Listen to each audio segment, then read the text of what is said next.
Again, there's only a handful of folks.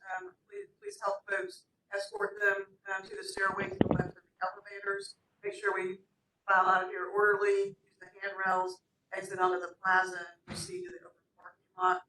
And that's at the southeast corner of Main and Church Street. Safely across the street. That's the safety briefing at the end of my briefing. It says that please follow cell phones on silent. For those that are on the WebEx, please continue to be vigilant over the weekend from a COVID-19 perspective. Great, thank you very much. I will ask for a motion to adopt the agenda. All those in favor? Aye. Approval of the minutes from August 14th. Is there a question? Second. All this is up to you two, by the way. Motion and second. All those in favor? All those in favor? Aye. Any opposed? Great, we are going to turn it over. This is an exciting time of year. We get to look at our audit. John is on the WebEx in front of us on the screen. And I have had the opportunity to talk a couple of times through this process. John, we've got about 40 minutes, and I'm going to keep track of time. So we're going to turn it over to you. Great. Thank you so much. Yeah, I'm having a hard time hearing you all too. Are you on mute, John? I am not, no. And we can't hear you.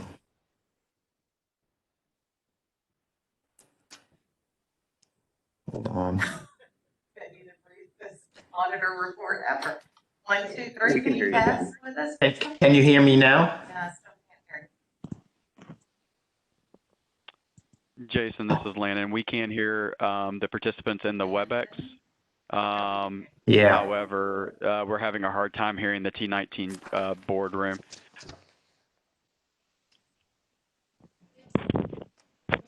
Yeah, I think everybody on WebEx can hear me fine. It's just the folks at the host. Working on that. John, that is correct. I'm going to ask everybody if we can take a pause, and we're going to need to work out this audio concern with the JEA boardroom on T19. Just give us one moment. Move to another agenda item, John? Or are you saying yes? What is that? Hear us? I can hear you, but I don't think you all can hear me. Take your time.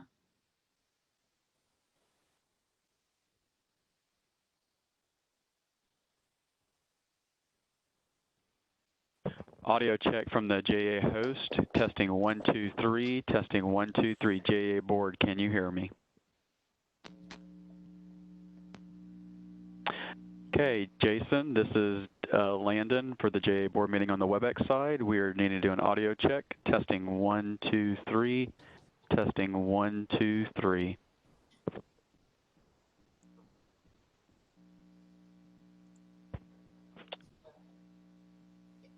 Once we receive confirmation, this is Landon once again doing audio test 1, 2, 3 from the WebEx side for T19. JEA 1, 2, 3, 4, 5. Recording is now back live. Thank you. Okay, fabulous. Great. We have been noticed from 10 to 12 o'clock this morning. I've just been advised by Jody that we can go a little bit over if we need to. Having said that, I'm going to ask people to try to skin me down their presentations a bit. But I also, before we start, want to say thank you to our technology team. We have been meeting remotely for a long time, and this is the first time we had a hiccup. And they were all stressed in here, and I just want to say thank you, and please do not be stressed. Okay, pause. All right, they're taking deep breaths now. John, passing back to you. Great. Well, thank you and good morning, everybody. For those of you that don't know me, and certainly for the record, I am John DeSanto. I am an executive director with Ernst & Young, and I am the partner in charge of your audit. I also want to mention that on with me today is Natalia DeFerdinand. Natalia is the manager on your audit as well, although I will be doing the whole presentation. With that, if you could turn to the next slide, please. And this is really just an executive summary of the audit results. At the left side, number one, the key business issues. I mean, that's no surprise to you. Obviously, these are the things that I know this board has been working very hard with. The very last item on here, the COVID-19 considerations, that did have some audit implications, or things that we considered, I should say, for the audit, specifically the increase in bad debts. While your bad debts did increase, I'll call it significantly on a percentage basis, it's still very immaterial. I mean, it's probably about 1.5% from significantly being under 1% of revenues. So although there was an increase, it's still not anything that would be something significant for the board or the committee's consideration. In the middle, number two, the areas of emphasis. These are the items that we primarily focused our audit procedures on. These are the same items that we reviewed with you when we went over our audit plan in August. And they are areas of emphasis for one of two reasons, either because they're the largest dollars that are on your financial statements, on the statement of net position or the statement of revenues, expenses, and changes in net position, and or they're the items that have an increased risk profile, primarily due to the fact that they're subjective and or based on management estimates. We did review our audit approach for each of these areas during that August meeting when we reviewed our audit plan. We performed those planned audit procedures, and as a result of completing those procedures, I'm happy to say we did not identify any issues. So there were no audit adjustments, no management letter type comments or internal control matters, and no other findings related to those areas. And the third section, looking forward, this is essentially with respect to COVID-19, not only where JEA is and has been, but it's very consistent with the other Florida utilities in the governmental area. With respect to open items, the good news is the only thing we are still waiting on to issue our opinion is the very first item, obtaining the executed letter of representation from management. We do expect to receive that. We may have already received it while we're on this meeting, but we do expect to receive it shortly if we haven't already. And upon receiving that, we will be turning over our audit opinions to you all. Everything else has been completed and cleared. Next slide, and if you can advance a few slides to page 7 or slide 7. Since I've already summarized the next slide, please. Great. Just to remind the board, we did review this with you during our audit plan, but we do receive some audit assistance, as you see here, about 160 hours from the City of Jacksonville Council auditors, their internal auditors. These are the areas that they provide support to the audit on: the officer expense testing, reviewing primarily for compliance with policy. That would be state policy as well as JEA internal policy, and they do perform some other substantive tests of details, primarily in the area of revenue and expense transaction testing. I do want to thank the City of Jacksonville Council auditors. We continue to receive great support and cooperation from them in these areas. We do review their work. We provide them with the guidance, supervision, and their specific audit program. And we also re-perform the work that they perform on a test basis in order to determine that we can rely on the work that they performed. And again, there were no issues to report there. So if you can turn to, yeah. Have you looked at whether there is more that they could do to save audit fees? Yeah, this is pretty much what we negotiated during the last go round. The answer is yes, there is more that they could do to help save on audit fees, and we certainly would be happy to explore that. Not only with the council auditors, but of course with this audit and finance committee. I also have discussed with Ms. Lanahan Perhaps we could also consider using the JEA internal auditors. With both the City of Jacksonville and JEA internal auditors, it's really an issue of capacity. Do they have the capacity to provide us with more audit assistance than the current level? Thank you. Yes, but we're certainly open to exploring that. We'll carry that forward to next year. Yeah, great. Next slide, please. And one more. These are the required communications. These are the items that auditors are required to communicate to those charged with governance in your organization, such as this Audit and Finance Committee.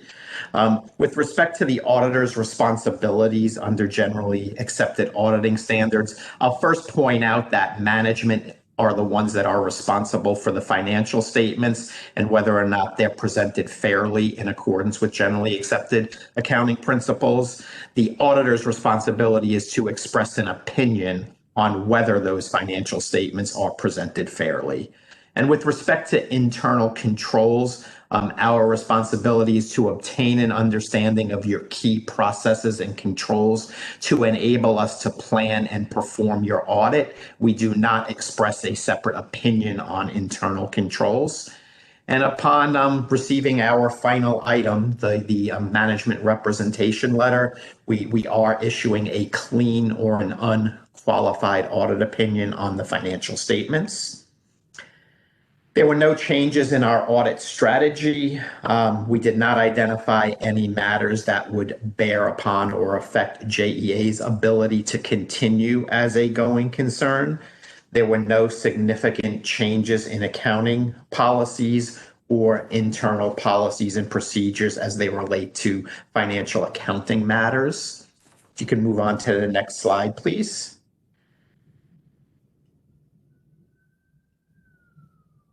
Next slide. With respect to related party transactions, the most significant related party transactions are with the City of Jacksonville and the Energy Authority. Consistent with prior years, we have reviewed those transactions and we have found them to be conducted at arm's length, and there were no significant issues there. There were no changes in the terms of the audit. No really significant unusual transactions that were executed by JEA during the year under audit. The most significant transaction probably was the debt issue that occurred back in June or July timeframe, under which JEA refinanced a large portion of their debt. We did not have any audit adjustments that were identified during the year under audit. Also, we did not identify any material weaknesses or significant deficiencies in internal controls. With respect to fraud and non-compliance with laws or regulations or illegal acts, we did not identify any of them that would affect JEA or the financial statements. If you can turn to the next slide, please. At the very top here, with respect to independence matters, we did identify one independence matter, and it was what I would call a technical issue. We did have a partner that's in the same office that I work out of, whose spouse's employee benefit plan invested in some JEA bonds. It was detected within hours of that person reporting those, and was disposed of within the next 48 hours. I did communicate this to Ms. Lanahan as soon as I became aware of it. So there was nothing that affected our independence. The partner in question does not work on your audit. He did not spend any time working on your audit. It was just one of those technical matters that our independence system detected, and it was resolved extremely timely once it was caught. And I hope you don't mind that I said that wasn't a material issue. Yep. Again, with new accounting pronouncements, there were no new accounting pronouncements that were adopted during the year that had any impact on your financial statements. No significant issues discussed with management in connection with our continuing appointment as your auditors. No disagreements with matters with management over accounting or auditing matters. And I would like to commend management here. We do continue to receive excellent cooperation from JEA's team. And that was further impacted this year by having to conduct the audit entirely remote. And believe it or not, it went on without a hitch. We did have communication touch points through Microsoft Teams and WebEx with management on a regular basis. But again, we did receive excellent cooperation and assistance from management that allowed us to be able to present the audit results at this time. With respect to other material written communications with management, again, other than the representation letter, that's the only item that we're still waiting on. There were no other matters related to the audit that need to be brought to your attention. Next slide, please. We did not engage any third-party service providers to assist us with conducting the audit. That would be a situation, let's say JEA had an investment in something that was difficult to value, and we would have to engage, let's say, a third party to assist us with determining the reasonableness of the value. But none of those matters during this year's audit. At the bottom of this slide, I also have already discussed the management representation letter, which we should be receiving very shortly.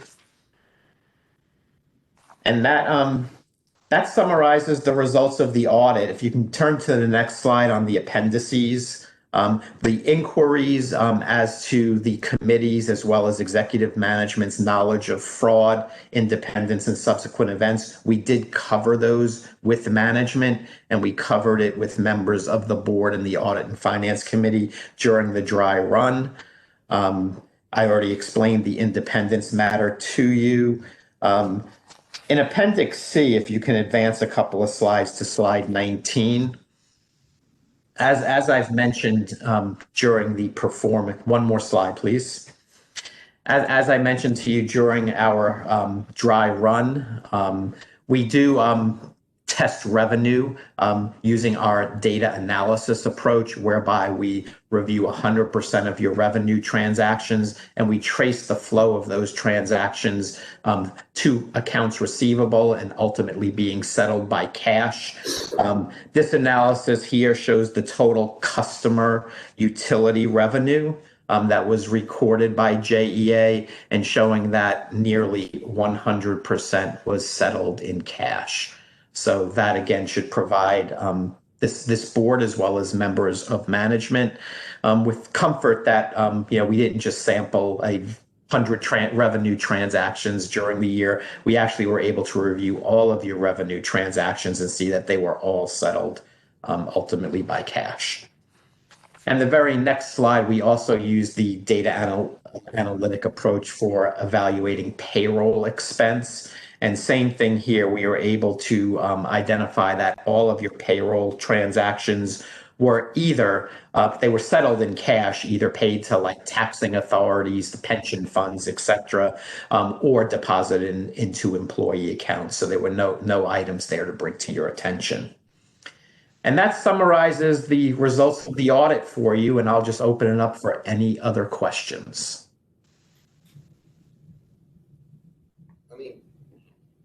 The only question I had, and it's not in, I mentioned it before on page 14 about the increase in pension obligation.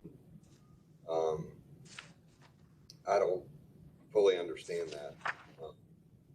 You could just spend a few minutes kind of giving us your thoughts there. Yeah, with respect to, and when you say page 14, is that on the financial statements themselves? Yes, yes. Okay, hold on a second. It's net position statement. Page 14. Okay, and I don't know, Laura and Russell, if either of you would have any comments on that as well, but you're talking about the increase in the net pension liability? Pension obligation, it went from 566 to 641. Just raised a flag to me, and I just was trying to understand it. Yeah, I think the most significant thing there, if we realize the net pension obligation or liabilities, you have two pension plans, right, that you're aware of. One of them is the City of Jacksonville Defined Benefit Plan. The other is the St. John's Power Plant plan, which is a frozen plan. But the net pension liability is comprised of two items. It's the total pension liability, which is actuarially determined. And there was one change in assumption that had a little bit of an impact there relating to the increase. But that total pension liability then is reduced by the fair value of the pension assets. And as a result of COVID's and the effect on the markets, as of the end of the year, it's the fair value of the assets that experienced a decline that primarily resulted in an increase in the net liability, the total less the fair value of the assets. Thank you. Yeah. Yeah. So hopefully with the markets recovering and everything, we should see that turning around next year, where we should see that decreasing, unless there are other factors like significant number of employee participants or anything like that. Any other questions? This is something I just want to make sure we're monitoring, Madam Chairman, is we're using a significant amount of natural gas, making sure that we have a good hedging strategy. And I don't know if you looked at that at all, but I just want to make sure we're on top of that. Certainly, we will continue to review that. Yeah, and again, from an audit perspective, the way that your hedges are recorded, it's based on those hedges being effective. And we do review hedge effectiveness, and that's making sure that the terms of the hedge are materially consistent with the terms of the actual items being hedged. And we have found them to be consistent. Yeah, I'm not questioning that. I'm flagging it. It's not good. Yep, it's a matter outside the audit. Yeah. Sure. Okay. Any other questions? I've spent a lot of time with John, and I've reviewed the numbers, so I'm comfortable. John, thank you so much. Great. John, Well, I have a question on sure. Management's discussion and analysis. Okay. I think it's page 37 of the deck.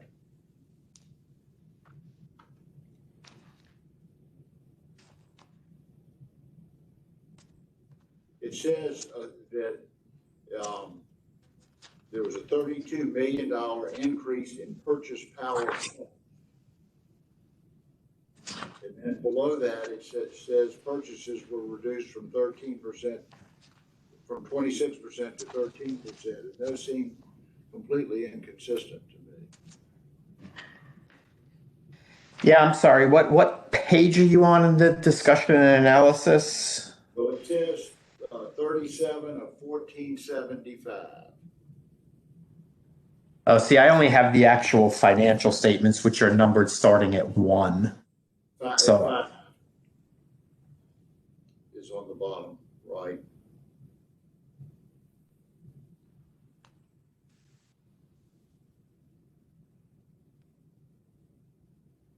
Yeah, page 5. Management Okay. and analysis continued. And you see down in the bullet points, it talked about a $32 million increase in purchase power costs, and then Yeah. commodity prices. Yep, I see that. And then below it, we're talking about commodity prices are fluctuating. Correct. Right, and it says the purchases were reduced from 26 to 13%.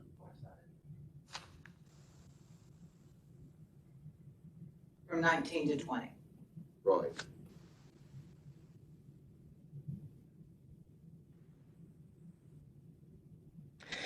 Yeah, I think if you actually, I think that table below is actually the supply mix.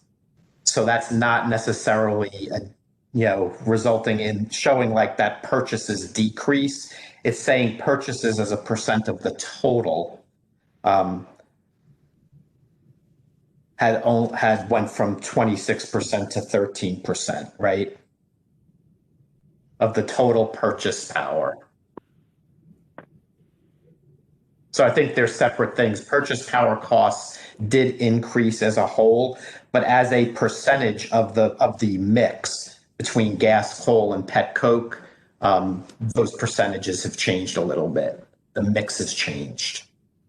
Well, I hear you, it just doesn't make sense to me.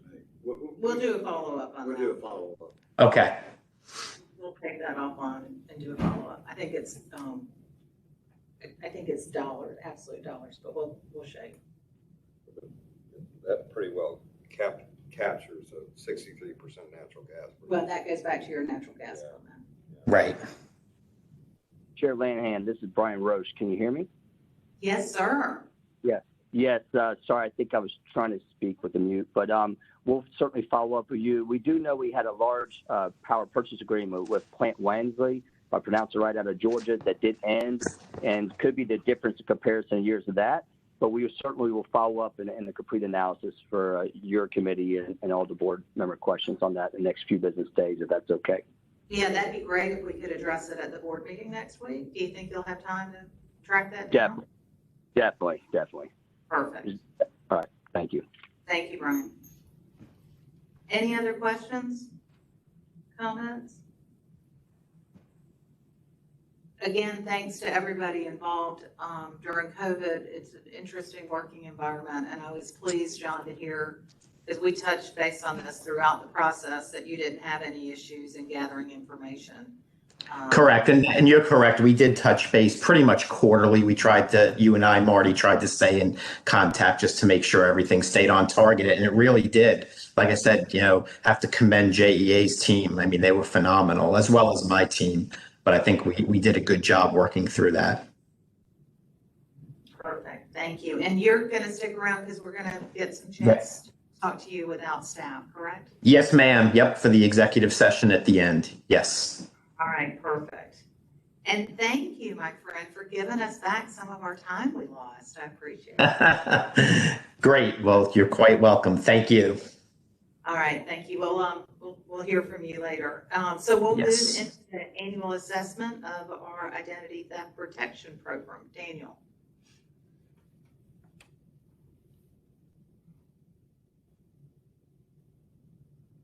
So, there you go. yes. Yes. Madam Chair, board members, and everyone, very warm good morning. This presentation is for JEA Identity Theft Protection Program, and I don't do this very frequently, so you'll have to take easy on me. I know John is pretty good at what he does, but I'm new to this. So I'm the Director of Critical Infrastructure Protection Compliance Department, and part of the responsibility is the regulatory compliance for information, data, and security requirements. Part of this presentation will cover some of that elements. I'll try my best to answer these questions. If there is any sensitive data questions, I may have to table it to meet the sunshine requirements. With that, next slide, please. So JEA has a program to comply with federal and state regulations concerning identity theft, namely FCRA, FACTA, FIPA. We do cover a lot of personal information from customers, from employees, and we protect that. Part of FTC guideline is that the board or board-appointed committee must be present at this program for feedback and guidance and any opportunities for improvement considerations. The 3 Act address protection of personally identifiable information, customers, employee, agents, contractors. Next slide, please.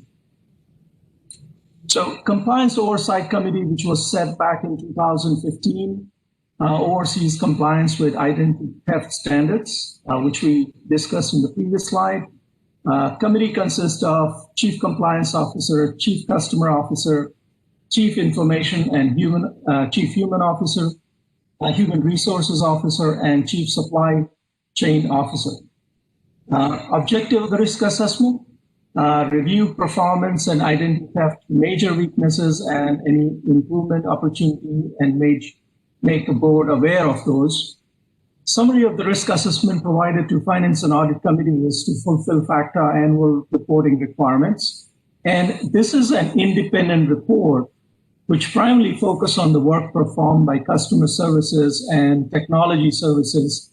And of the offset, I should say they do a fabulous job, and you will see this throughout the presentation.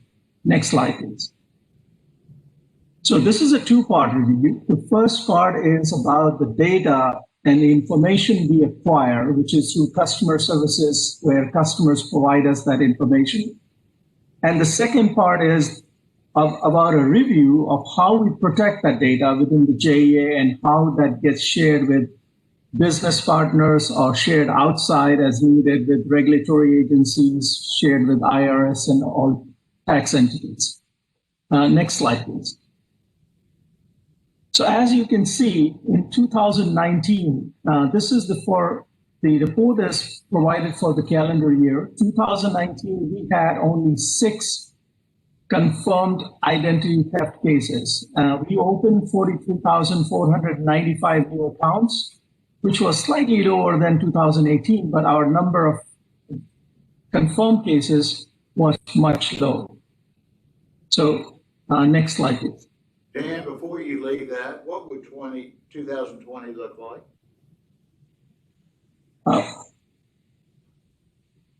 Our 2020 projections, I think the customer services folks may be able to answer better, but our target is to continue to improve on the identity theft and minimize any impact to identity theft for our customers and our employees.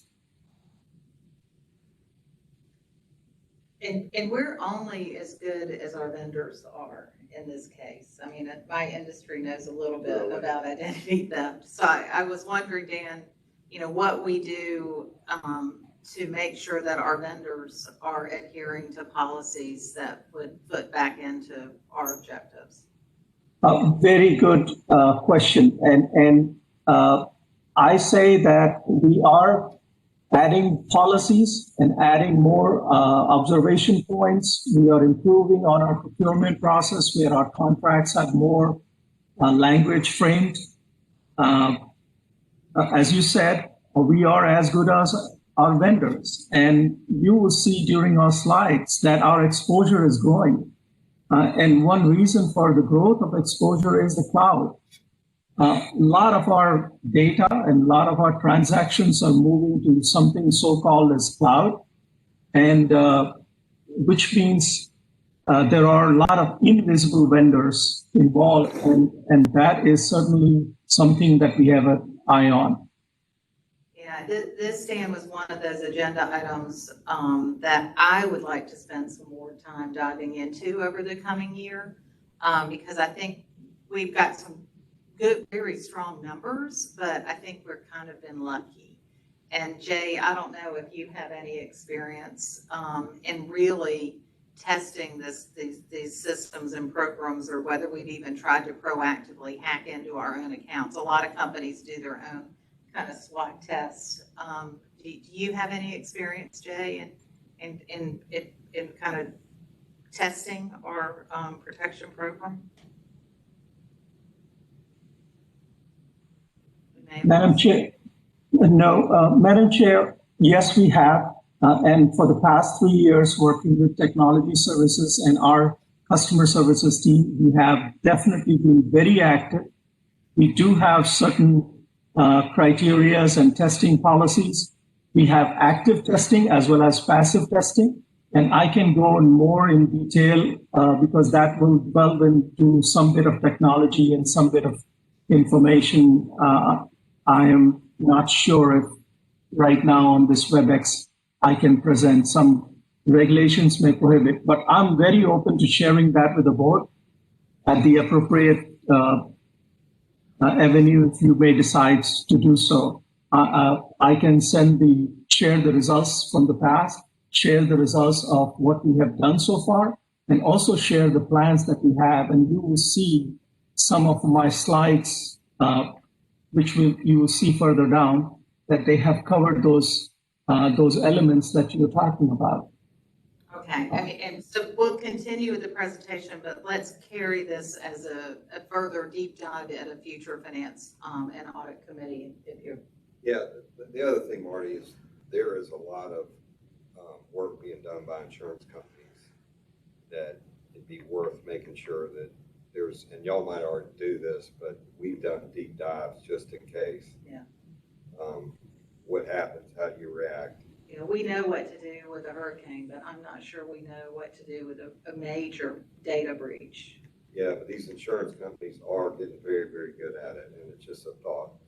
We might work through it. Yes. I don't know who our carriers are, but it's a thought. Yes, sir. We have done. We also have insurance. Dan,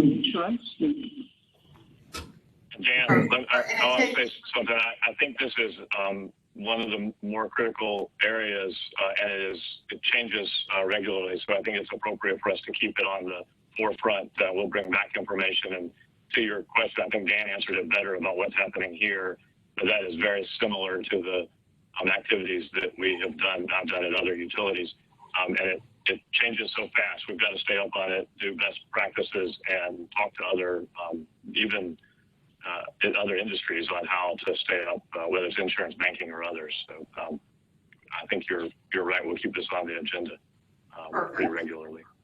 Yes, I took the note. Thanks, Jay.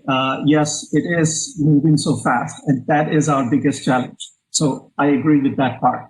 So I'll move forward for the next slide, and I've taken a note. So I'm going to discuss this with our CIO, Stephen Datz, and the customer services, Ms. Sheila Presley, and we'll come up with a plan along with Steve Tooten, and we'll come up with a plan to address this after discussing with Jay as well to satisfy the board's expectation on this.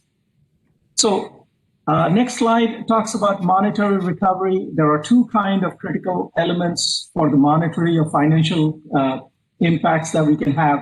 One is if we have a data breach, which definitely goes in millions. The good part is that at this stage, none of that has had an impact in the past. So you see a very small amount. This is a loss of revenue because of fraudulent activity or identity theft.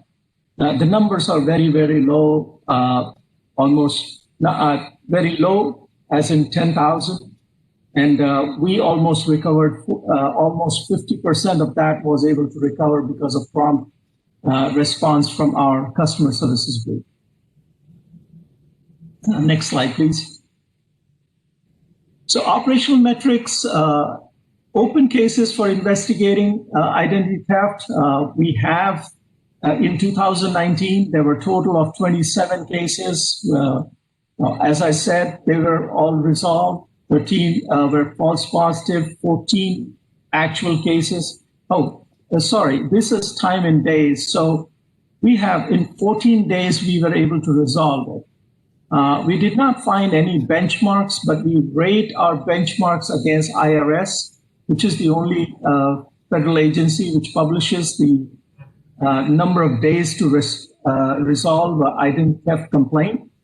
And in our case, it was 14 days, and according to them, it was 45 days they take to resolve the cases at an average. Using bank numbers, you're doing very well at 14 days. So that's a good job, and you've certainly reduced over the years. That's a good story. Thank you so much. It's Sheila Presley's group, which has been very helpful. And also one good thing about JEA, I must point, we have a JSO on site, so on JEA, with JEA, which makes the collaboration a little easier compared to others. So benefits of being a muni, or benefits of being a public authority. So next slide, please. Source of account opening, where these cases were noted, 5 were on phone and 1 was over the web. Next slide, please.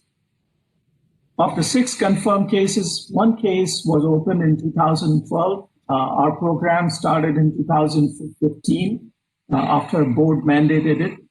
And remaining 5 cases were opened over phone, and they provided us a verifiable PII. So they were able to provide all the ID, all the required information, which our test scripts go through, and based on that, the accounts were opened, but later found to be problematic.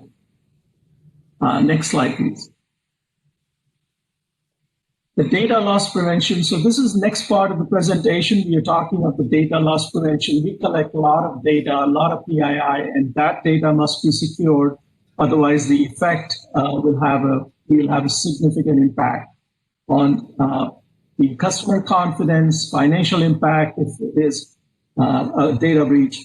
So quite a bit of DLP, data loss prevention activity happens. There are over 50 instances.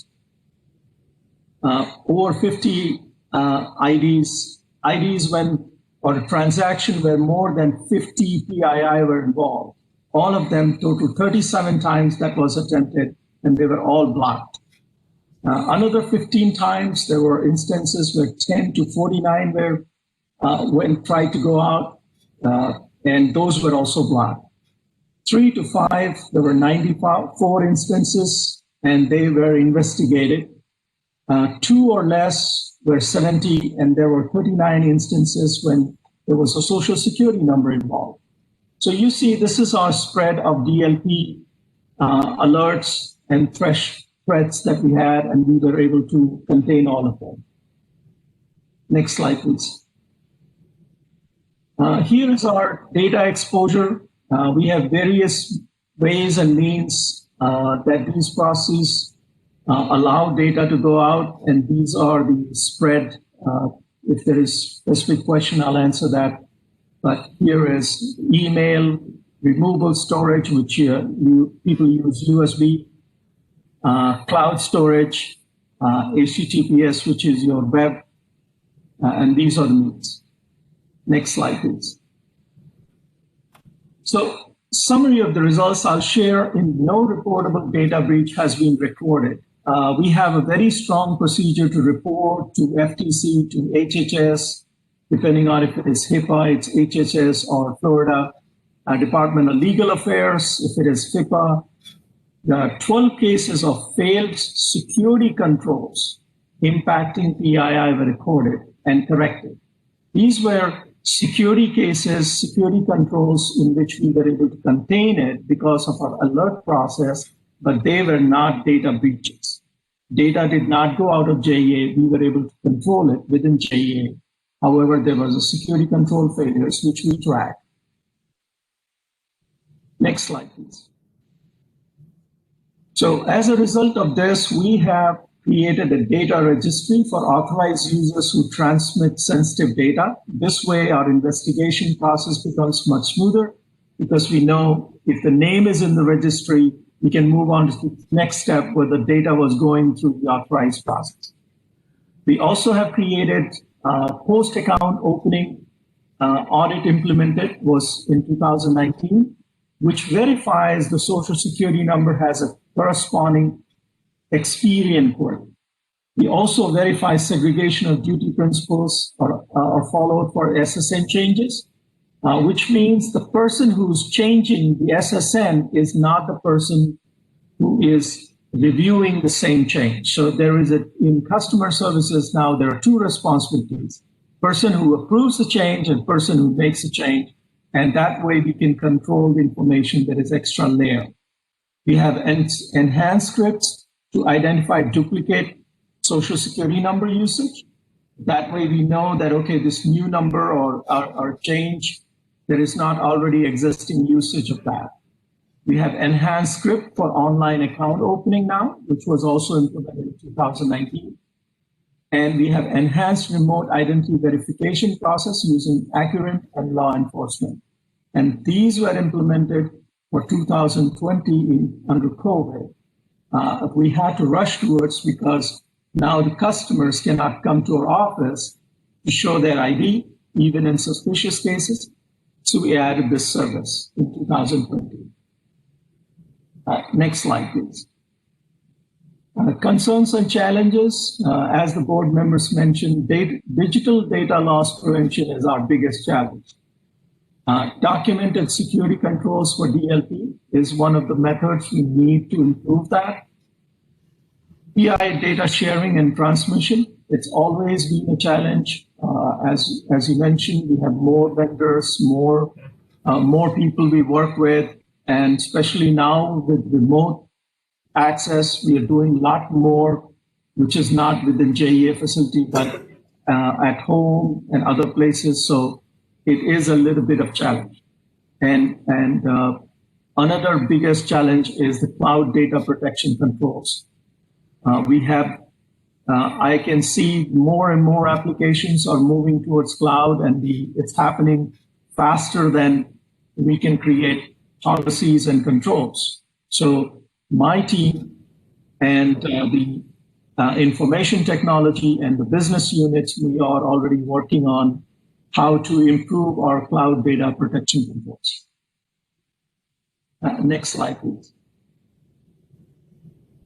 Cloud and the PI mitigation, discussing more on that. Cloud services and platform have been evaluated as evolving risks that involve third-party controls. A lot of cloud data does not just have JEA as managing it, it's a lot of third parties, and we have to be cognizant of that. We have to make controls. Cloud data risk management to address inventory policy controls, service decommissioning, data disposal. All these are being worked on, and hopefully in the next version, we'll be able to provide some more information on that. Next slide, please. Long-term improvement plans are also there. We do have a secure FTP or Dropbox site. We plan to use this for the enterprise so that we can share data in a more secure manner for others. We have secure FTP, but not Dropbox sites yet. We also plan to update this DLP alert and response investigation process, DLP metrics, periodic report for compliance oversight. This process has already been started. Information technology provides this to compliance oversight so that we are more actively monitored. And above all, and not the least, we have IAM, which is identity and access management based access control for PII data. This is in planning, and we want to implement this to cloud as well. Next slide, please. And Dan, I hate to, I'm going to ask you to speed it up a bit, if that's okay. This is super important, and we've already identified that it's going to be a deeper dive item for us as we move into the next year. Perfect. So this is my last slide. As a conclusion, JEA is compliant with FACTA, FCRA, and FIPA. There are controls in place, and in the rare event item theft occurs, which did not in 2019, steps are taken to identify the root causes, corrective measures, and action plans. Next slide. That was all. Thank you, Madam Chair. Thanks for board members and everyone else. I may have gone long, but I appreciate your indulgence. Thank you. No, Dan, it's so important. And again, this was not an action item. It was an annual assessment, but I think that we've landed you into more than annual. So I'll get with Jay and we'll talk about what we need to do in the future for future meetings. But thank you for your presentation. Thank you, ma'am. Of course. And we will move. The next agenda item is Willette. We've got the ethics officer report. Good morning. Good morning. All right. So we're going to start with the next slide. And this slide just highlights the FY21 ethics strategy. So just to identify what the vision is and strategic objectives are for this year, and ensure to make sure that in order for these strategies to work, it's going to require, of course, management support, board support, making sure we have adequate resources and tools, and make sure that ethics is embedded within the organization and all of our processes. Next slide. This slide reflects how we anticipate integrating ethics into the organization, and I've identified really 4 key elements that we're doing very well right now in terms of ensuring that this integration is. 1, developing the code of ethics, which you will be reviewing and approving hopefully today. We have our annual ethics training for all employees, in addition to our monthly updates on ethics, quarterly updates as well that we provide to all employees, making sure we have the ethics officer as a role to ensure that any advice or any situations that people have ethical dilemmas on, that there's someone to advise them on. And then lastly, making sure we have a confidential reporting system where we currently have alert line through Navix Global, and we're in the process of upgrading that to ensure we have more users and more opportunities for ways for the employees and the community to report ethical issues to us. Next slide. This slide highlights cases by year. As you can see, we ended the year of FY20 at 74 inquiries throughout the year. It is a decrease from the previous year, and I contribute that to probably 2 things. 1 being some of the distractions that we had last year and some of the events that took place during FY20, and then also with COVID as well. Next slide. Here is just a breakdown of the inquiries. We ended the year, as I stated earlier, with 74. This past quarter, there was a total of 17 inquiries that came in. I've identified the miscellaneous ones because that column is somewhat high. And then in terms of the largest number of inquiries that I received, typically around secondary employment. So we will be heavily emphasizing on a lot of that on our annual training that'll be coming up in March. But as you can imagine, this past 2 months, I received lots of inquiries as it relates to gifts. So just yesterday, an email went out to all employees on the reminder of the policy around gifts and accepting gifts as JEA employees. Are there any questions on this slide? Okay, hearing none, next slide. This slide is just a recap of something I mentioned last quarter where we were conducting the ethical leadership workshop that I was able to partner with my mentor, Carla Miller, on. It was a success. As you can see, we had received excellent comments and feedback from employees. And again, this training was done specifically for managers who have direct reports. So those were the attendees for the session, and it was phenomenal. And many of them have already reached out to me, eager to get some of the tools that we promised them that I will be rolling out actually next week. So I'm very excited about that. Next slide. This slide highlights the action plans that came out of the workshop. We promised to continue the journey in terms of providing tools to our managers. So this first quarter, which will happen next week, we will be sending out our first group of tools to the managers. And one of the items that we focused on the workshop was around hope. And it was about putting the past behind us, moving forward with the future so that we can better our community and better our engagement here at JEA. So there are 4 items that we will be rolling out as part of this action plan. One will be an article around theories of hope for the managers to read. One will be a hope test that was designed by Stanford University for them to utilize with their employees. We have identified a YouTube video, it's actually a TED Talk, and it's called Hope, Begins with Hope, excuse me. And the speaker for that is Juanita Flowers, is conducting the TED Talk, and it's about a 15-minute TED Talk for the managers to review and share with their employees. And then lastly, some quotations on hope that they can use throughout their communication with their employees in terms of just incentivizing them and providing some leadership to them.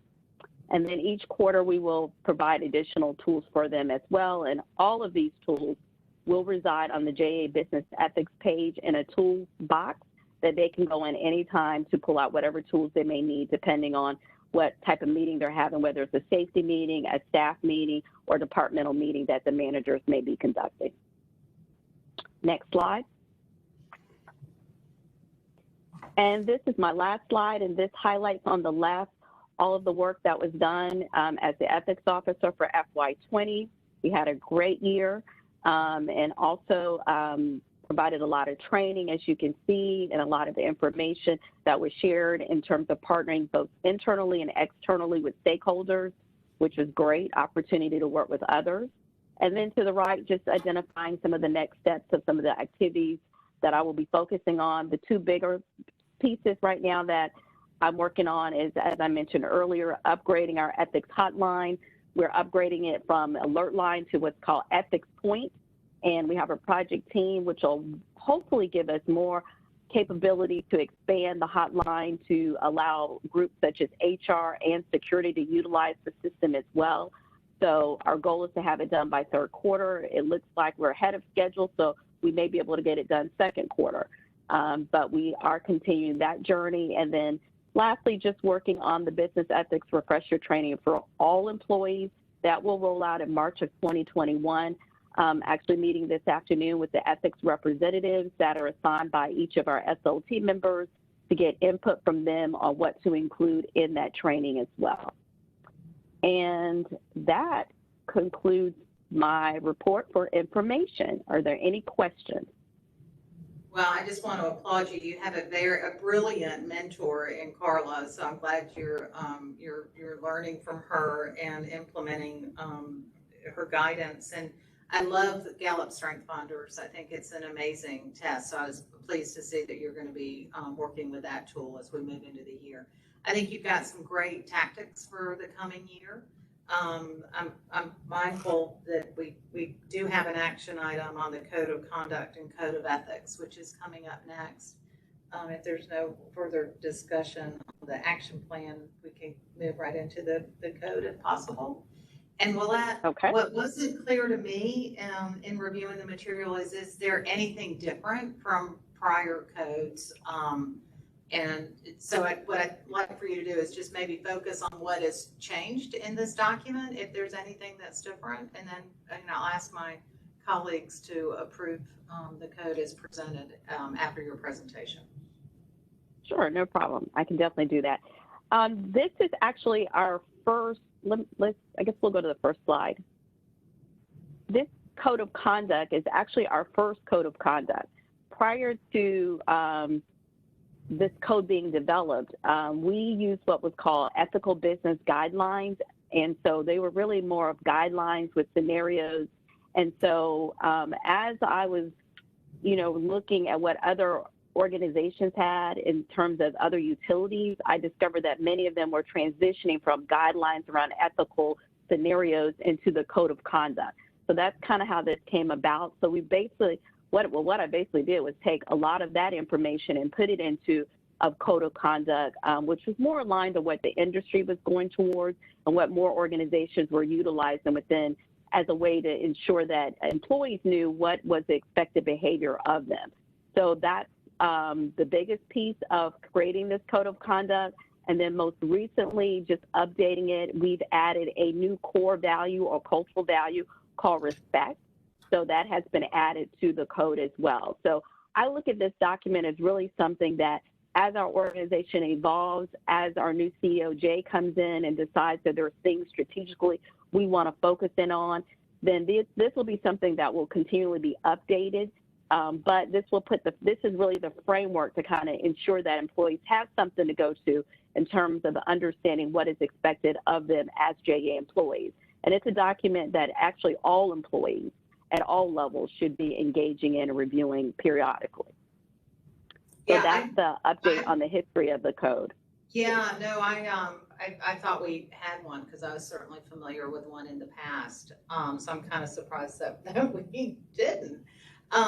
There wasn't in your activities a lot of talk around rolling this out if it's a new document. So I'm sure you've got some plans to educate associates on the code, and what would those be? Because they weren't really addressed in the Okay. action items. Well, actually, we actually established this rolled out actually last year. We put the code out last year. We introduced it to employees. However, it was a soft rollout.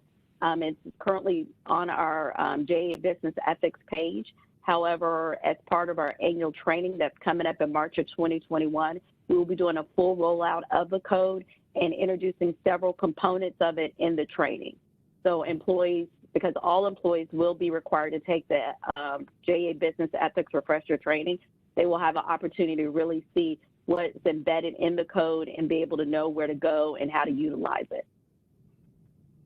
Great, thank you. So one of the reasons I wanted the board to really look at it is it's identified as one of your documents in the board governance piece. So we thought it would be helpful to make sure that the board members had an opportunity to really see the code itself and approve it, and then also the code of ethics as well, which is also a new document to the organization. Yeah, and I've seen it, so I mean, that's why I was confused. I thought that it had been rolled out. So I think it is very well done. And we do have an opportunity to approve it. You want a motion? I'd love one. Okay, great. Well, I think the next slide is just the highlight of the code of ethics. Yeah, and I'm so sorry.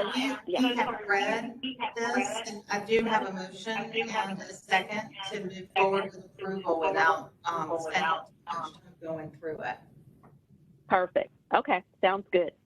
So we've got a motion and a second. Is there any further discussion? One bit of discussion, and it really may have applied to the previous section.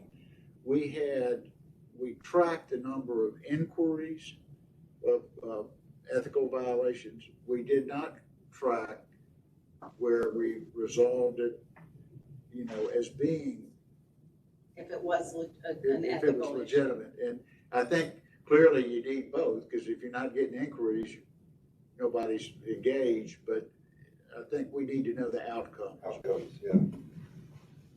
Okay, well, we'll add that into the next report, because we do look at this regularly. Absolutely. I'm not aware of any true ethics issues. They were set, but the last time we asked, I think you said there were a lot of people that had second jobs that didn't necessarily request for permission to do those and things of that nature. Right. Typically what I get is people come to me prior to action.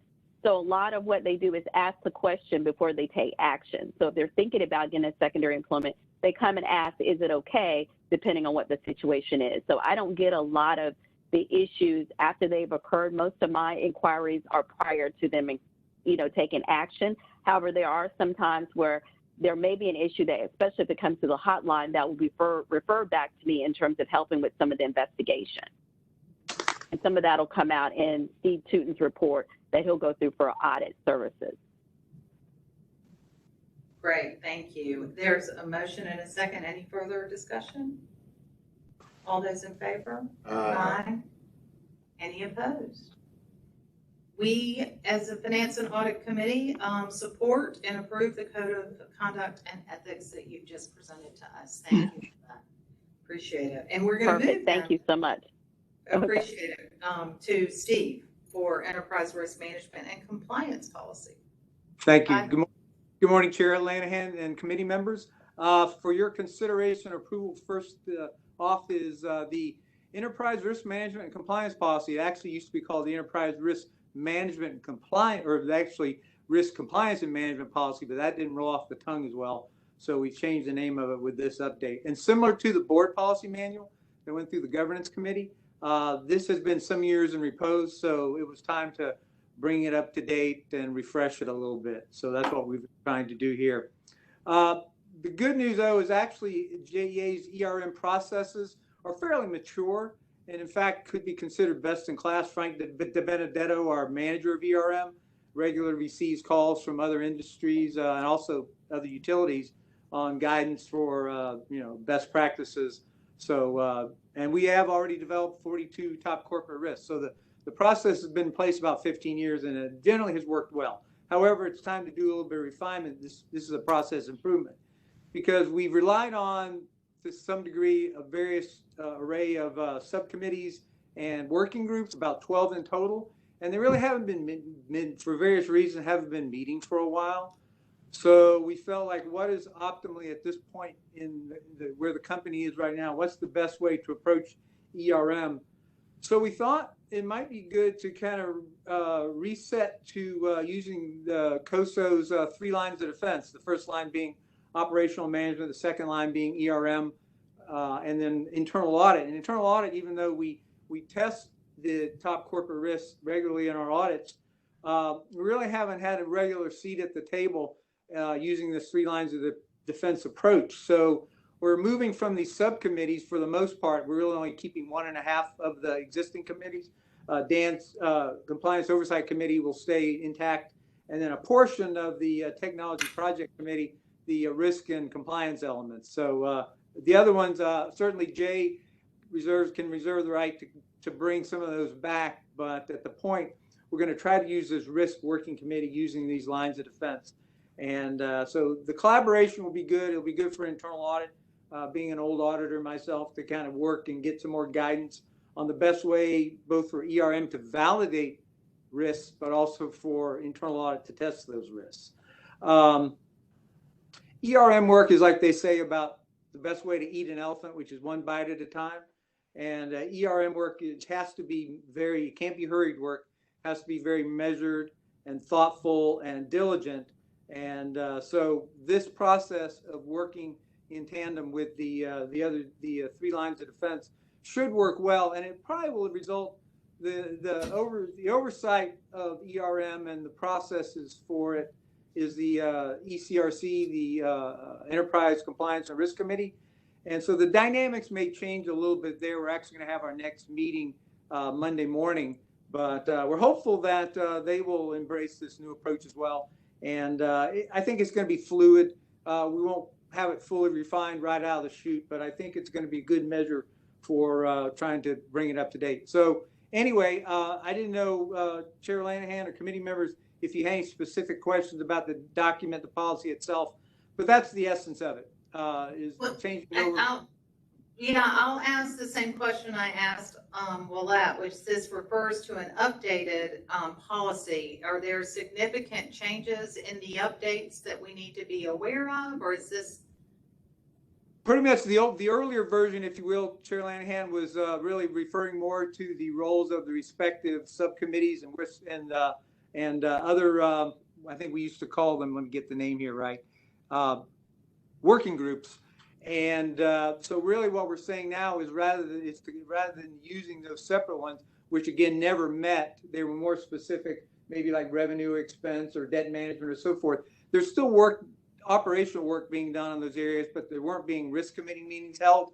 So we felt like that rather than, because again, it's a very mature process, now we're going to go back and do the further refinement by focusing by business unit or by type of risk and engaging it through this approach. So that's the major change, if you will, is just swapping out the various roles of these subcommittees, which have been dormant for a while, and going to this new risk working committee.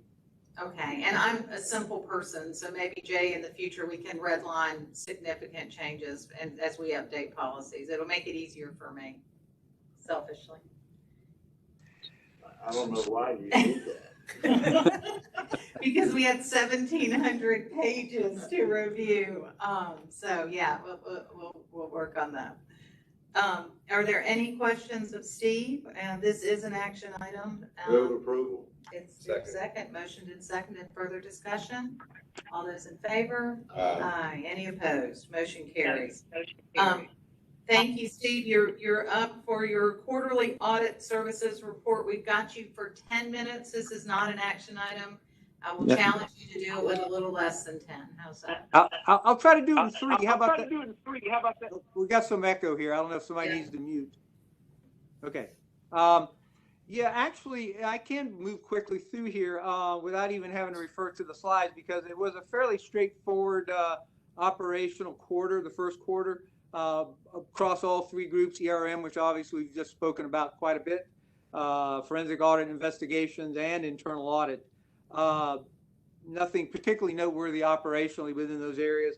I like talking about our people, not only as, the interim compliance, chief compliance officer, but also wearing my old audit services hat.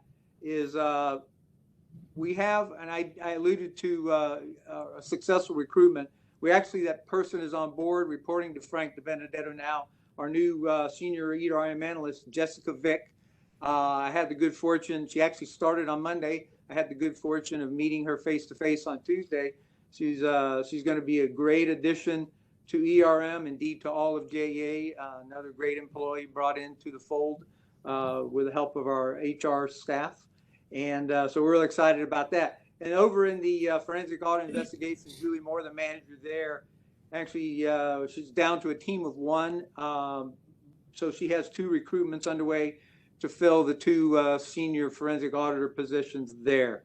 And I want to, now flipping over real quick to the internal audit section, I want to give a huge shout out because, again, I've been an auditor for over 30 years and I can count these on one hand. But this is not a tip of the cap to Wayne Young and Kevin Holbrooks and his team in the air and lab permitting compliance group. They are, since I've been here in the last 5 years, I'm even wearing my 5-year service pin that I got yesterday. They are the first recipients of an outstanding report rating here at JEA, which means no issues pointing to that business unit. That is huge. That is rare. It is fantastic. So anyway, I just wanted to acknowledge that and mention that to the committee. It is a huge deal. So those are the main things I think really going on. One thing that Wallette mentioned is that we did have about 10, if you want to, I don't know if we want to move to, let me see what page number it would be, probably real quick, and I'll be done, is, starting on page 260, is just a quick recap of the 10 closed cases, which are very similar. Some of the things that sometimes some ethics issues flow through there from time to time as far as investigative work that has to be done. Is that 260? I probably gave the wrong, I guess we're off a little bit. Okay. Yeah, I think we're on, I was looking at the one that had 1,475 pages. Well, anyway, within the forensic audit investigation section, there's 3 pages that summarizes the closed cases during the 4th quarter of FY20. And again, nothing specific, but though that would be the forum for anything that flows through our ethics hotline, which, as well, again, Wallette mentioned, she and her project team are working with Navex Global to upgrade it to the ethics point iteration. So those are the main things going on there. Any final questions? No, we're thrilled that you've got some incremental FTEs. I know you've had some staff challenges, and I hope you heard Chair Baker ask John earlier about adding scope of work that you might be more helpful to us as to reduce some of our audit fees. So yeah, keep staffing up because we're going to need you. Yeah, and actually what I can mention is what we can talk about during the executive session at the end, but Jay and I have already spoken that's certainly, and John can hear this as well, John DeSanto, is that we're willing and able to step up and assume that role that the council auditors have had to do the support work for EY. So, well, we can talk with everybody more about that, but I can mention that at the session at the end. Perfect, thank you. And I'm not implying by rushing through ethics that ethics are not important to us. It's just we have a very aggressive agenda as it stands. So thank you for your reports, and we will move into Brian rates. Thank you, Chair Lanahan. Water sewer capacity fees. What we're looking at is where's JEA stand right now, and what capacity fees are in the water sewer system is funds collected from builders and building owners or developers were new service connections for expanded service, and that differs than electric. In electric, plant expansion is incorporated in the monthly bill. Commercial customers pay demand charge, the residential pay energy charge. It covers that. So water wastewater is different than electric on that. And currently there's a mismatch between the cost to engineer and construct these large treatment facilities, both the water wastewater side and large pump stations and pipes that feed directly upstream of it for expansion, and the amounts that are recovered from developers and builders and business owners and when they have new service connections. So today is more of an information, no action. It's really a second of a series of presentations and discussions and stakeholder outreach that we will engage in. and we'll further refine the work as we go forward. So, and the refinement will be both in our costs of the plants and also in our capital program, the $1.5 billion on the water wastewater side the next 5 years, $1.1 billion in the next 3 years, and also our cost of service, the way you allocate the cost. And we'll go to the next slide, and I'll try to cut 2 or 3 minutes off. The main slides we'll focus on is 5 and 18 on process and 8 and 12 on cost. This was presented at Finance and Audit Committee in August, and really to summarize this is JEA had a Stantec, a national firm, to do a cost of service in 2019 based on 2018 data. So this summer we were able to do a small task. They're not on board as a consultant at this point in time. We have a small task to look at the methodology, and there's different ways to look at it. Since we're expanding system, JEA is growing. The only place we really have extra capacity is at the Buckman Treatment Facility, which feeds kind of the Riverside area, the part downtown, and the north side of town up to the airport. So all the other plants need to be expanded with the great growth we're having in Jacksonville. And putting that, so it's an incremental method is the most prudent approach. We have $30 million of revenues currently collected at $500 million water wastewater through capacity fees, and mentioned the $1.5 billion program. So we're working to engage a consultant through RFP process as we speak, and we'll have that as we go throughout the process later in this fiscal year. We'll have another one on board as we work through this process. Next slide, please. Capacity fees, we showed a touch of the slide in August, and we'll start from the bottom left. On-site, which is all the gray houses like in a new development, representative, that is paid by the developer. The green lines are sewer lines, and the blue lines are water lines. And also the off-site direct extension to get to that new neighborhood, to extend the roads where now you put pipes and new roads to that new neighborhood that previously didn't exist. And those, both the on-site and the off-site direct extension, are paid by developer, installed by developer and their contractors, and dedicated to JEA once people start moving into the houses. What we're looking at in capacity fees are 2 parts. There's off-site joint use extension lines, and maybe in this picture would be the kind of a perpendicular blue line going to a treatment facility that's showing the, in a sense of tank.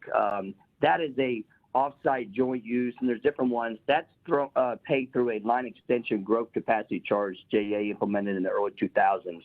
We're not really focused on that. The rate consultant looked at that. That is, at least a year ago, was fairly well collected, close to cost. So we're really focused on the plant capacity fees, the treatment facilities themselves. Next slide, please. Really, I highlight this FY21 forecast, $499 million. We'll call it 500. Capacity fees in 21 forecast is $29 million. Actually collected 31 or 32 million last year with 10,000 new connections.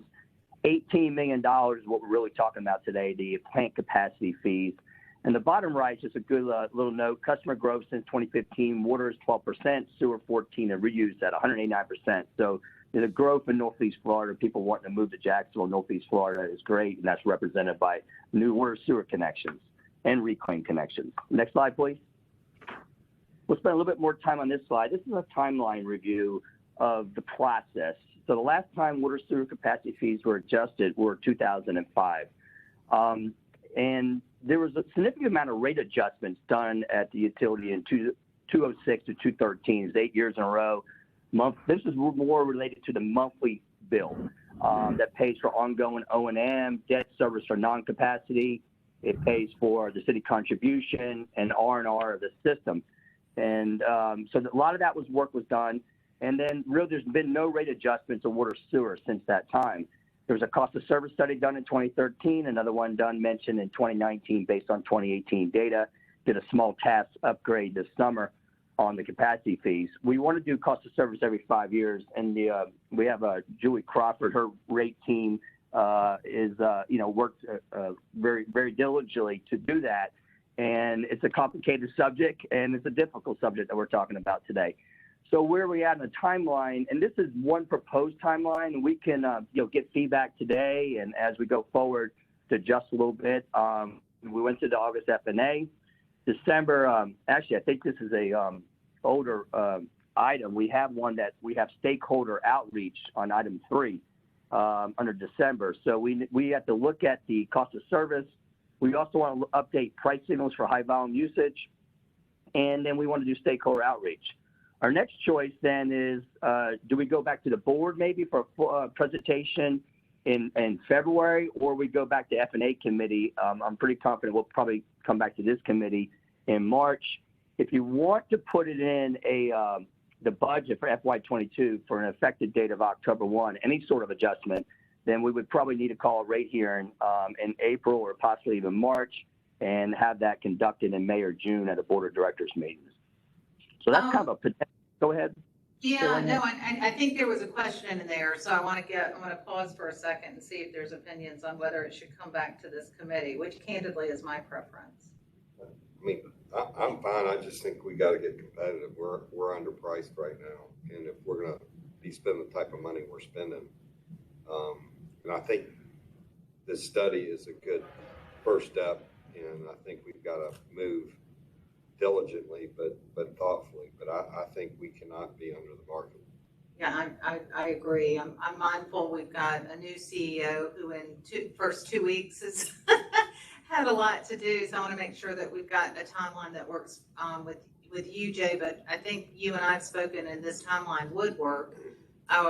Having been involved in this process in 2005, this is it's important that we have a lot of stakeholder outreach, because this is a very local population, and we will hear from our constituents relative to capacity fees. Yeah, but we got to be, you can't spend the capital we're talking about spending I and agree. be under the market. And the study will help us validate that. Yeah. So I think if you can hit this timeline, the sooner we can get it into our run rate on revenue, the better. But this is a pretty aggressive timeline. Yes. Okay, next Brian, slide, please. let me say something real quick. I think the difference is being sure that we're getting the stakeholder input. We don't have any intention of not moving forward with it. It's to be sure we get the right input from the right groups, and that's the intent of what Brian's talking about here. And we want to be sure everybody has an opportunity in open, transparent way. And I just got to say, based on what I read, we're sort of in the middle of the pack. It's not that we're way below, it's just we're way below our cost. And I think we've got to be mindful that we are competitive with other competitive counties and jurisdictions, and not get way out front. Agreed. I mean, in today's world, with regulations, I think coming, we've got to be able to match our costs. And I think in our surrounding counties, we are under market. Well, so let's look at it. I think studying it is smart, and I think being thoughtful is smart. Yeah, page 9 is something we need to explore further. But I think you're hearing the committee say we want you to come back to this committee rather than going straight to the board. Yes. Thank you, Chair Lanahan. So we'll go to slide 6.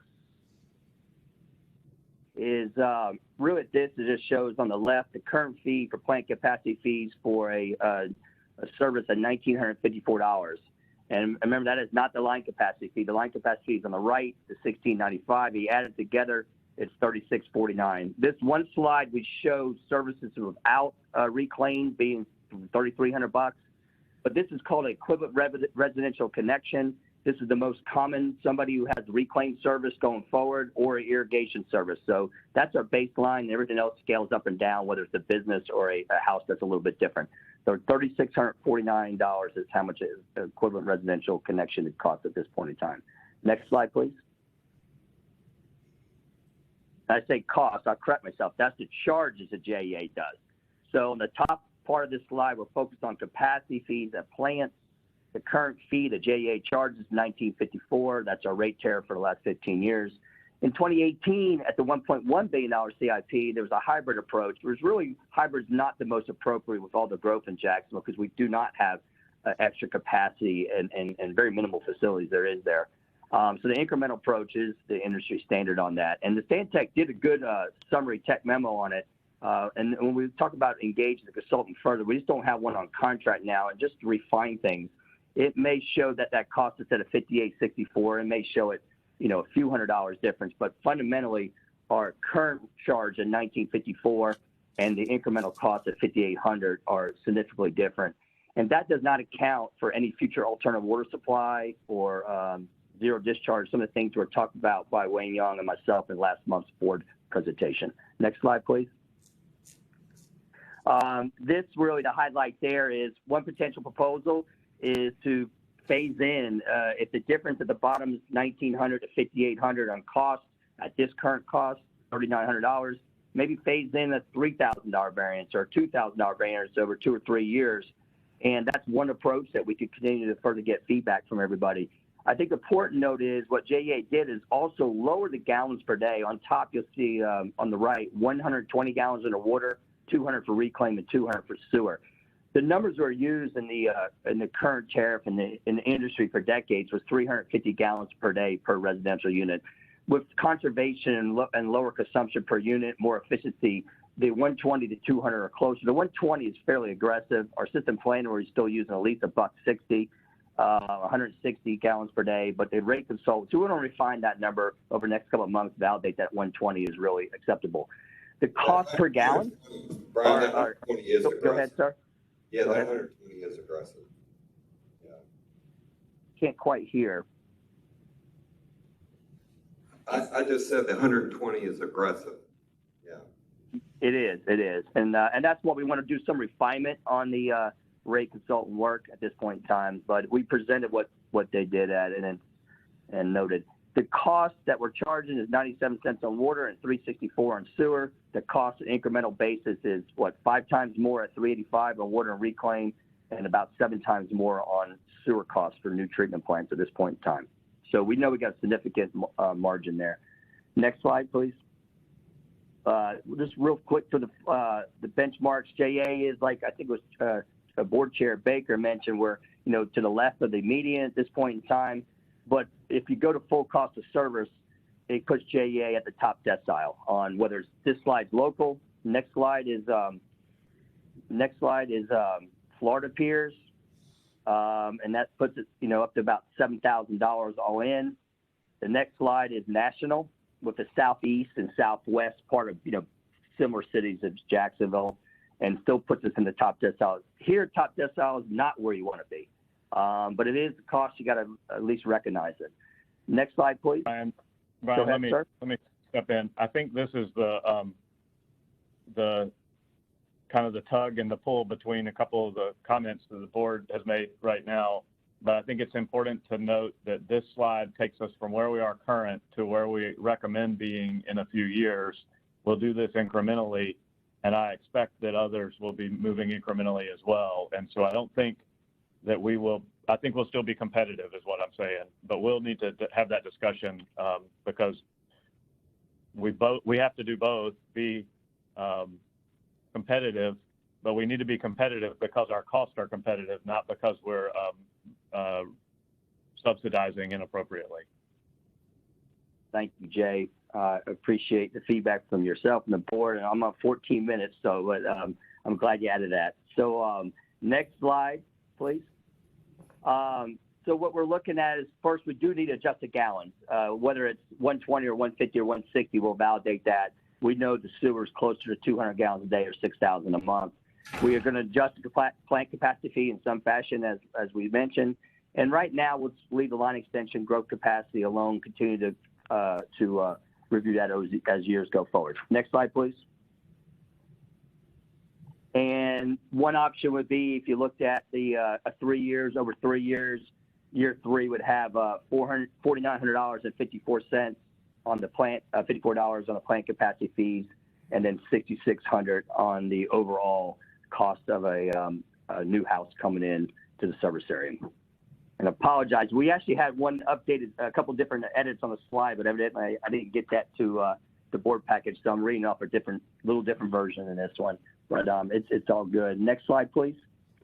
And this was the proposed. You wouldn't go quite the cost of service. And this be, like Jay said, over several years, other people be moving, and we need to look at everything to make sure we're moving in the right direction, the right time frames. Next slide. That's the pause. If there's any more feedback on capacity fees, we have 2 or 3 more slides that have other type rate items, not as substantial as capacity fees. So is there any more feedback on capacity fees for jump on these next 2 slides and a summary slide? No, I think we're going to have a lot of time to talk about them going forward. Okay. The next 2 slides, just to summarize, also meter fees. Go back 1, please. JEA has been charging $202 for a meter fee, a new connection fee, and the cost is clearly $300. So that's an under collection of $100 at about 10,000 meters a year. Most of that comes from the module, the AMI system put in 15 years ago, and it's more common throughout the industry now. So we need to look at that fee for full cost. The second one's really interesting. The cost to put a new 1-inch service, it is charged $610, a uniform peanut butter type approach charge, no matter what situation. But the average charge or cost for JEA to do that is $1,360. We really should look at that. There's about 800 taps a year that JEA does that for single buildings or businesses. If customers or builders do not like that charge, they can hire their own contractor and JEA inspects it. Typically, the contractor or the builders like that JEA's charge because a lot of times we can do more effective and quicker. But we're not fully recovering costs there. So that's the item we really need to look at soon. Next slide, please.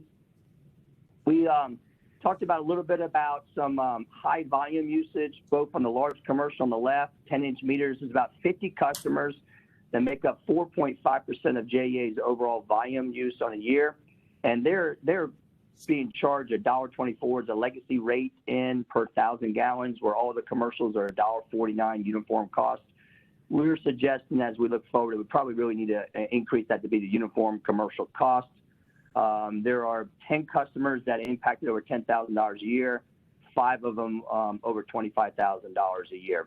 So we'll continue to look at that. We believe that's probably the most prudent thing to do, especially if someone comes in 3 or 4 million gallons a day, paying this under collected charge is probably not the best thing for the overall system. And then the right, irrigation rates. Go ahead, Bobby please. had a question, Brian. So the legacy customers like Pepsi and Coke, are they under the old rate system? No, they're not.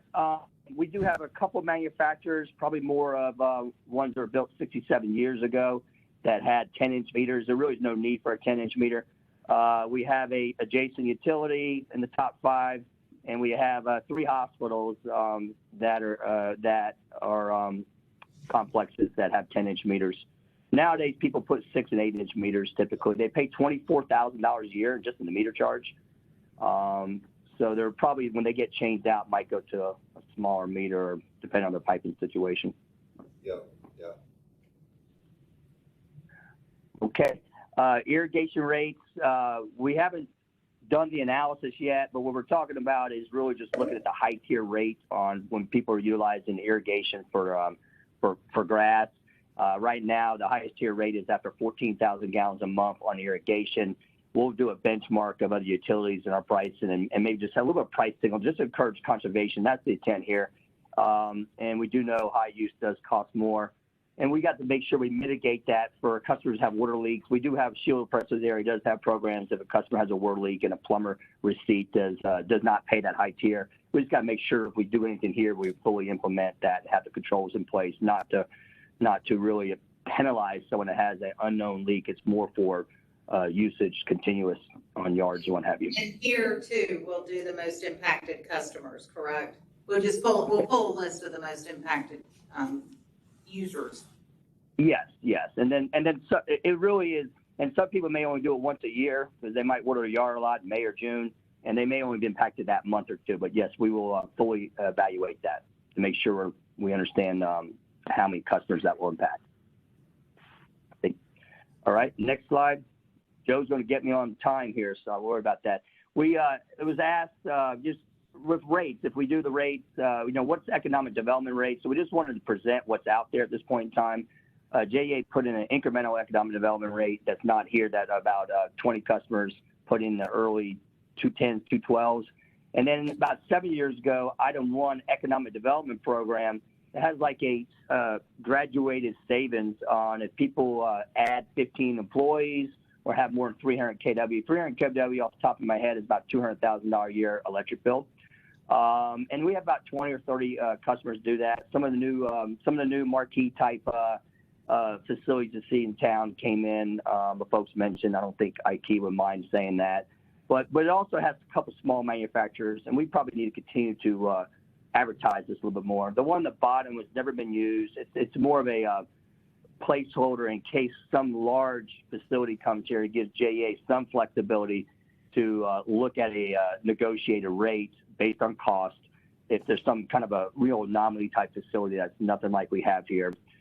And then on the right is we really need to utilize this more. This is high load factor. So this is one who uses the power plants and Ricky and teams operate. If someone has a high load factor, it means they're using that service almost 24/7 at constant load. And the more of that utilization rate in other industries we called, then they have a lower cents per kilowatt hour. And this could be like for data centers. And at a high load factor, the cost is 7 cents a kilowatt hour before taxes and fees. So it can be very effective, and we need to further look at where this is available as we go forward. Next slide. Really the next steps and hear the feedback. We're going to come back to committee in March. We'll continue to do some studying. We do believe we should do some rate adjustments over the next period of time on the plant capacity fee, the tap and meter fee, these two irrigation volume, and then for information is the economic. And we do any sort of adjustments in the FY22 budget. We need to get that done by the June board meeting, and you have to call public rate hearings at least a month ahead. And then in the water sewer business, you have to give a notice to customers through the billing system. So in reality, it's probably best to notify 2 months ahead to call for a public rate hearing before we actually conduct it to get it into the billing system. So that's where we stand. Any other further feedback or direction? Great presentation. Yeah. Nope, we look forward to an active next year. All right. Okay. And Joe, I believe Brian, your partner, just told me that you were going to catch us up a little bit because he went over his. Yeah, I'm going to do my best, Chair Lanahan, and I'm going to do my best. Brian threw me in front of a speeding Greyhound, but I think I could do the job here. I saw So, it. if we could move to the third page of my first presentation on the quarterly fund balance report. And for those, Steve Tootin and I are following the same. It's page 294 of the version that was posted on JEA.com for those that are following remotely. Jerry or Eric?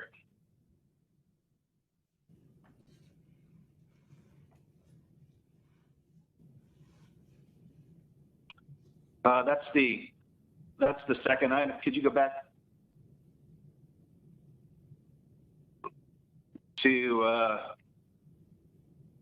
see our pages are off, so it's gonna be the first part of that, about 30. There you go. So 2 more slides forward. One back. Sorry about this. There you go. So All right, ready? This report provided for transparency and full disclosure about all of JEA's reserve funds. Each fund supports bond resolution requirements, credit ratings, or operational needs. Reserve fund balances also support maintaining metrics required to keep our credit ratings stable and our debt costs low. For the electric system, the fuel rate stabilization fund balance ended fiscal year 2020 at approximately $73 million, with no recommendation to either the fuel rate or rate stabilization fund balance. This figure includes the impact of an approximate $23 million fuel rebate to customers during the months of May and June of this year. And as noted on page 5, the fuel fund balance is projected to increase to approximately $88 million by fiscal year end 2021. During our fuel and purchase power meeting this week, our fuels folks have indicated that this figure will likely be about $5 million less due to higher fuel costs. So $83 million is the current projection. The non-fuel purchase power rate stabilization fund reflects the funding of approximately $36 million in remaining principal payments on MEAG Project J bonds prior to the projected in-service dates of November 21 for Unit 3 and November 22 for Unit 4. Days of liquidity projected at 309 days at fiscal year end 2021 remains comfortably above our pricing policy target of 150 to 250 days. And then in the restricted fund balances, the approximate $63 million reduction in the debt service or sinking fund reserve balance at fiscal year end 2020 reflected lower principal payments in the electric system that were paid on October 1st. On the water and sewer side, days of liquidity projected at 300 days this coming fiscal year of 2021 remains significantly above our pricing policy target of at least 100 days. Similar to the electric system, in the restricted fund balances, the approximate $39 million reduction in the debt service or sinking fund balance at fiscal year end 2020 reflected lower October 1st principal payments in the water and sewer system. Further, as I talked about in the last Finance and Audit Committee meeting, the R&R and OCO funds balance reduction to approximately $31 million by fiscal year end is a signal of our upcoming need for new debt issuance to fund an approximate $298 million projected capital program in fiscal year 2021. And for reference, that's $109 million higher than this past fiscal year's capital spend of $189 million. And that's all the prepared comments I have on this side. I mean, the only thing I'd add, Marty, is I think the capital budgets that we're spending, we should scrub again. I mean, Jay and, whatever. Yeah, Jay indicated that he was doing that. It's really digging deep into capital when he and I spoke. I'm sure you directed him to do so as well, Chairman. Perfect, thank you. Is that an action item? This is not an action item. I understand. There's an action item coming, I believe. The bond refund delegation. Jerry, if you could go to page 2 of the memo. That would be trying to move you along. Thank you very much.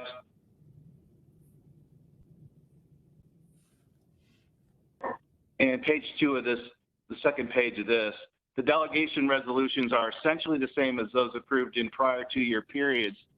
The advanced refunding requirements in these resolutions were eliminated in the resolutions 2 years ago due to the 2017 Tax Cuts and Jobs Act enacted in December 2017 that eliminated our ability to do advanced refunding bond offerings. Current refunding bond parameters remain unchanged, which include limitations on the weighted average lives of the refunding bonds, minimum NPV savings levels, a variable rate to fixed rate true interest cost maximum of 5%, and optional redemption prices no greater than 101%. The amounts on page 2 of the memo that you're viewing right now reflect the universe of fixed to fixed rate bonds and variable to fixed rate bonds that will be callable in the next 2 calendar years under each JEA bond resolution. The package includes bond resolutions and forms of bond purchase agreements, escrow deposit agreements, forms of bonds, and preliminary official statements for each JEA system. This is an action item for this committee, and I would note that these resolutions were put in place in fiscal year 2011, and we've extended the period to 2 years. We've refunded $4.6 billion of bonds, saving approximately $507 million over this 9-year period. That's an average NPV savings of 11%. So while we have a 5% target, we have outperformed by a considerable degree, and this is a shout out to my Treasury staff in particular for these phenomenal results. That concludes my presentation on this item, Madam Chair. Yeah, this delegation in my mind allows you to be nimble, and I don't have any problems. Move it. Second? I second. One thing Joe said that confused me was that we stopped doing it because of the new tax law. What's changed? Advanced refunding transactions were prohibited. Current refund, we could still do current refundings. We just can't refund bonds that are callable, that are not callable presently. And you were able to do that once during the lives of the existing bonds and they were called advanced refundings, and that provision was eliminated. Thank you. Any further You're welcome. questions? Discussion? It's been motioned and seconded. All those in favor? Aye. Any opposed? Motion carries. And we're Thank you. going to get an update on One more item. unhedged rates. I'm doing my best. Brian's got me on the clock. And apologies, Jay has asked us to take a look at ways to streamline the 1,154 pages that were part of that second item. We will endeavor to do better 2 years from now. So the last item, as indicated in the memo, upon the pending retirement of approximately $69 million of unhedged variable rate debt, unhedged variable rate debt will represent approximately 8.5% of the total JEA debt outstanding. Based upon the discussion at the November board meeting, staff is recommending to have our financial advisor, Public Financial Management, prepare an analysis for this committee to include the cost to fix out the $267 million in remaining unhedged variable rate debt, as well as provide a comparable peer group study to include large public power council members on the electric side and similarly sized municipal water and wastewater utilities. As Brian presented at the November board meeting, we have a quite conservative variable rate debt assumption targets in our 5-year financial model, and can also utilize excess cash to continue to reduce the variable rate debt exposure in the electric system. In water and sewer, since they're going to be issuing new money here in the near term, we could take that opportunity to fix out variable rate debt at that time as well. But we want to come back and present to this committee a comparable analysis just to level set prior to proceeding with additional either pay downs or refundings. And that concludes my prepared comments on this item. It's just for information. Thank you, Joe, for doing that. Bobby, this is, you wisely bring this up over the past couple of months. So we look forward to hearing what the consultants say. Thank you. And PFM covers virtually all of those LPPC members as well. So I think we'll have quite a good comparable universe. Perfect.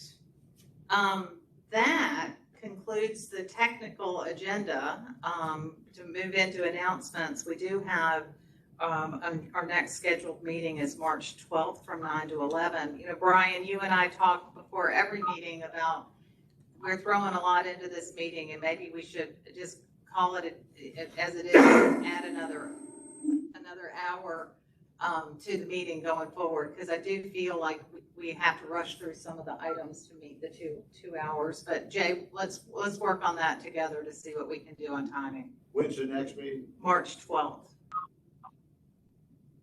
Yeah, I'd like to make a quick comment. Yeah, I mean, Joe and Brian and their teams have done a fantastic job. Plant shares one, refundings are another, and making sure that we, are complying in a very difficult environment. So I just want to shout out there, and Marty, great job. You're doing a fantastic job. Thank you. Oh, you're very welcome. We've just got an awful lot to address. Yes. It's all good stuff. And I see no reason not to have it. Either have it every other month or yeah, I was thinking 3 hours. It doesn't matter. Especially if we're talking in a rate increase environment, Brian, we're going to need more than 2 hours quarterly. So Jay, let's look at the cadence of these meetings. Either they're longer or they're more frequent. Yeah, I think we can work on not only longer, but we can do a little tighter presentations. And we lost 20 minutes on a technical glitch this morning, and I think we can. There's 2 or 3 things we can improve on that. And at the risk of stretching this out a little bit longer, I did. And this is a little bit dangerous because I'm new here and don't recognize all the names, but I do know that Council Member DeFore has been watching, and I appreciate that she's continues to be interested in this. If there's others, I'm sorry, I didn't mean to offend you, but I think that's it. Thank you. Perfect. Thank you.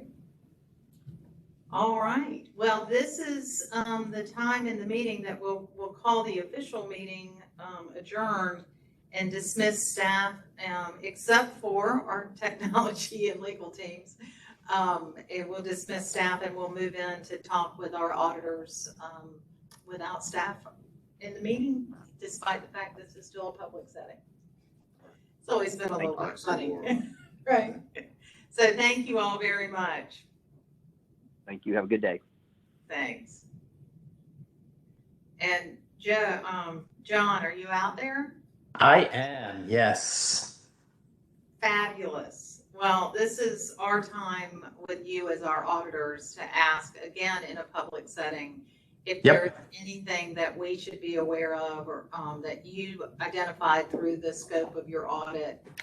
If there's anything that you have specific concerns about that we should be made aware of. No, there's nothing I have concerns over. I think, the management team in place has been great. Obviously, they've got a lot on their plates right now, but they've done a great job getting up to speed.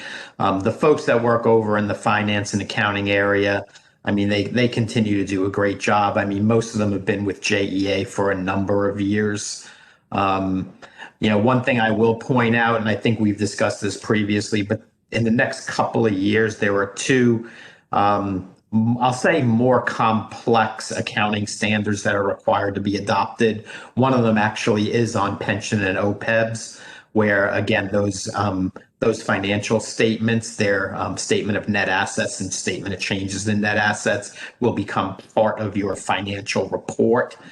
They will not be consolidated or blended with the utilities, but they'll be presented behind the utility financial statements. So making sure management's, and we've talked to management about it, they do have a pretty good plan in place. So I don't expect any hiccups there. The second item is the lease. There's a new leasing standard, and the goal is to basically take all of those financing and arrangements that are off the balance sheet and get them on the balance sheet.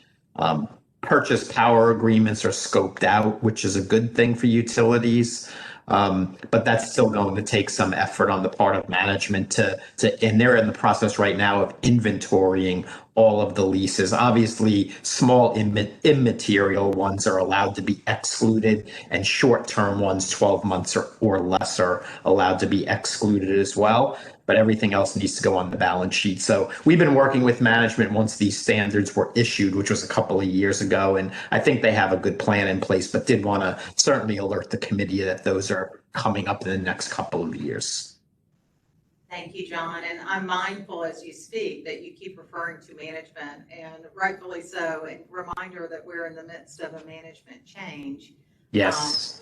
Which can create hiccups. So I would ask that if you identify or see any hiccups along the way, that you reach out to me, and let's talk about those. I don't anticipate any, right. But we are an organization in the midst of significant change, which in my experience can create some hiccups. Yes, Madam Chair, you got it.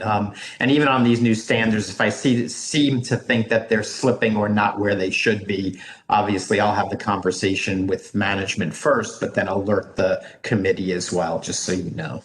But right now, I mean, they're about where they should be and about where most of the other utilities are. Okay, perfect. And I appreciate you working with us to try to help reduce our audit fees. So thank you. We appreciate that. Yeah, no, anytime. I mean, I'm excited that we'll get to work with Steve's and JEA's internal auditors. I always thought it was strange, like, why is it the council auditors? Why not, the organizations? And like I said, the answer I always got was, oh, they're so busy with other things, they don't really have the capacity. But yeah, you could estimate about $100 saved for every additional, every additional hour of internal audit time from an audit fee perspective. So about $10,000 per 100 hours of their time. Perfect. Thank you. Any other questions for our auditors? All right. Great job. Appreciate your help. Thank you. It's my pleasure. I appreciate it. Great. Steve. Good afternoon. And actually, John's final comment segues perfectly in what I wanted to speak about was regarding, John, we can work with you all because I already talked with Lee Montanez, our internal audit manager, Perfect. Because Jay posed the question to me, and actually the answer is I didn't know the answer either as to why it was happening. And I think my predecessor, it was a smaller staff back then. Yeah. And so at that point, they didn't have the bandwidth. We're a bigger group now, and we tend to have a lot of fluidity in our, I always say, as soon as you put an audit plan down on paper, it's already obsolete because something has shifted. And so you're going to have to move the dynamics around a little bit, or the jobs. So we anticipate that we will have some availability of hours. I think the key thing that we need to work with you all on is the timing of that, as far as, when do you need us? Do you need us, consecutive hours or intermittently? So we'll get together, I'm guessing, in a few months and kind of start mapping that out. So we're looking forward to great. We'll let you guys do that. Steve, is there anything that the board needs to be aware of from your perspective? No, I'm sorry, I didn't mean to run along there, but no, nothing, nothing at all. Good job. So no, nothing from my end, Chair. Okay, great. And again, the same challenge that I gave to John, I'll give to you. We are in the midst of a great deal of change as an organization. So if you see anything that is alarming or concerning, please reach out to the chair, Chairman Baker, or myself, or any board member. Definitely, we will do so. Great, thank you. Council Auditor, Jeff, are you out there?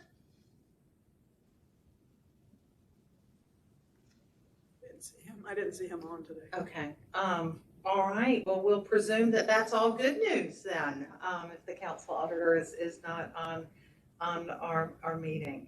So I really want to say thank you to the technology team. We are actually 8 minutes early if you look at our old time, and appreciate the staff. I know we rushed some items along. I said this earlier. I want to make sure I say it again. We did not rush through ethics because we wanted to rush through ethics. We're going to circle back around and continue. I think it probably is wise to add some extra meetings given our agenda for the coming year.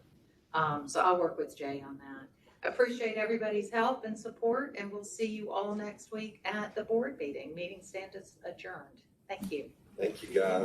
Thank you. Think you rushed through that. I think when you've got a presentation, it should be assumed that we've read it. We've read it. That's what I told Jay.